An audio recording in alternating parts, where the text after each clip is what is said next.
Hey, what's up everyone, this is K Collections, and in this video, I'll be breaking down the new 5-star caster, Xuanzang. I'm positive I mispronounced her name and will continue doing so during this video. Just to let you know, she isn't a limit time servant, meaning you can get spooked by her when the next chapter is released. So in this overview, I'll briefly break down some stats, skills, recommendations, and my overall opinion on whether you should spend your Saint Quartz or not. Also, if you're a huge fan of Journey to the West, check out her attack animation. It's quite awesome. You'll see what I mean. I personally don't play the JP version, so I don't have, gameplay footage to show you. Nonetheless, it's awesome, so definitely check it out. Let's get started. Now, here are her stats. Pause the video if you want to take a look at anything specific. She does have the highest attack within the caster class, but the lowest HP out of the 5-star casters, even a bit lower than Medea Lilies. For her attack cards, she has 1 quick, 3 arts, 1 buster with a buster NP, so there is a bit of inconsistency, not a huge problem, but for myself, I prefer being able to use a specific Brave chain with NP, whether it's Arts Brave or Buster Brave.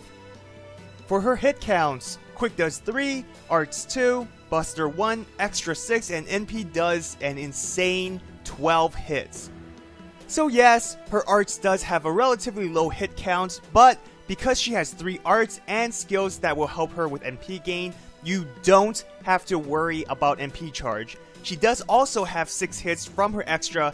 Just start off with an arts card when brave chaining to gain the first card bonus. Moving on to her active skills, her first skill increases MP gauge anywhere from 50% upwards to an insane 80%. Holy crap. Of course, this all depends on her level. This also boosts her NP strength for 1 turn. This will allow her to potentially use her NP first turn, depending on which CE or team member you have. So I highly recommend you maxing the skill out first. This is obvious, but I feel like I should still mention this. Use this skill when you know you'll be able to use her NP for the turn, so you can leverage the boost in NP damage. Sometimes, I understand that players use NP gaining skill immediately to start the cooldown process early. Makes perfect sense, right? It definitely makes sense. So you'll be able to use this skill again. But for her, don't do that. Again, very obvious, but I still want to make sure. Her second skill applies target focus to herself, which means all enemies will target her for the turn, while giving damage cut, both lasting 1 turn.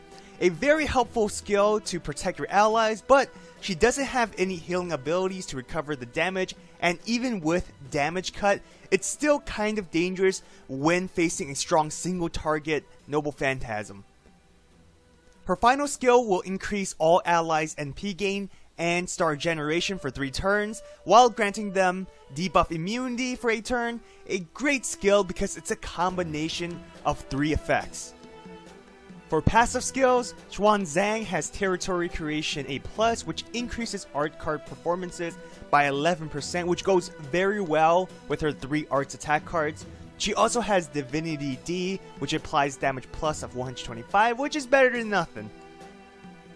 For her Noble Phantasm, it's a single target dealing damage while decreasing the enemy's crit chance for 1 turn. It's a very simple NP, nothing too complex.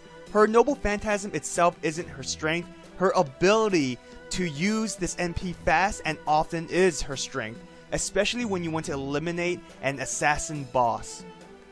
So my final thoughts on Xuanzang. She's an excellent servant to use when facing bosses, especially against assassin enemies. She has the potential to first turn NP, and the majority of her kit helps her with NP gain, so I love the synergy. Like I said before, her NP isn't anything special in terms of effects, but that isn't her strength. Her strength is the ability to potentially spam her NP, which is the strongest damage dealing Noble Phantasm amongst the caster servants. So let's do a very quick breakdown. She has 3 arts attack with a passive skill that enhances arts performance, high hits on her extra, an immediate MP charging skill, and another skill that boosts MP gain. Overall, she's a very simple servant, but a damn good one. So I do recommend summoning for her. She has a specific purpose and her skills backs it up very nicely. Now, using her NP isn't her only role. She does offer some supports with her second and third skills. Her taunt ability can save your allies, but again, just be careful when you use it. She doesn't have any guts, evasion, or healing skill, so you will need outside support. Lastly, I do want to mention that yes, she does have a relatively high attack stat, especially for a caster, but due to her class, her damage modifier is quite low, which affects their overall damage output. For team compositions, Xuanzang is your main attacker, so having support servants will benefit you greatly. Since she's an Arts Buster servant, build your team around that. So I do recommend Nightingale for a few reasons. First, she can heal, which helps in recovering when using the taunt skill. Xuanzang can also benefit from the Buster boost. Nightingale can also help with damage dealing due to her Berserker class, of course, Arts Chaining, and since you will most likely use Xuanzang for boss battles, Nightingale will be good against servants because of her skill when facing humanoid enemies. I also do recommend Mash. You can Arts Chain frequently. Mash can buff defense, which again helps when using taunt for both servants as they both have that ability. Mash can give invincibility while charging NP a bit as well. But when in doubt, go with Tamamo or Waver. Now, for CE recommendations, I recommend CEs that increases NP damage, so the Black Grail or Heaven's Feel will work fine, since her NP will almost charge immediately, and Halloween Princess for a combination of starting NP and damage.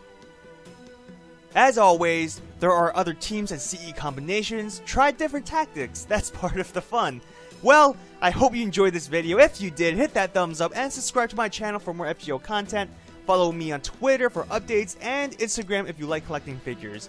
I want to ask you though, will you be summoning for this servant? If so, how many Syncords or tickets will you use and for what reasons? Is it because she's waifu, you need a caster, whatever the reason is, I'd like to hear it.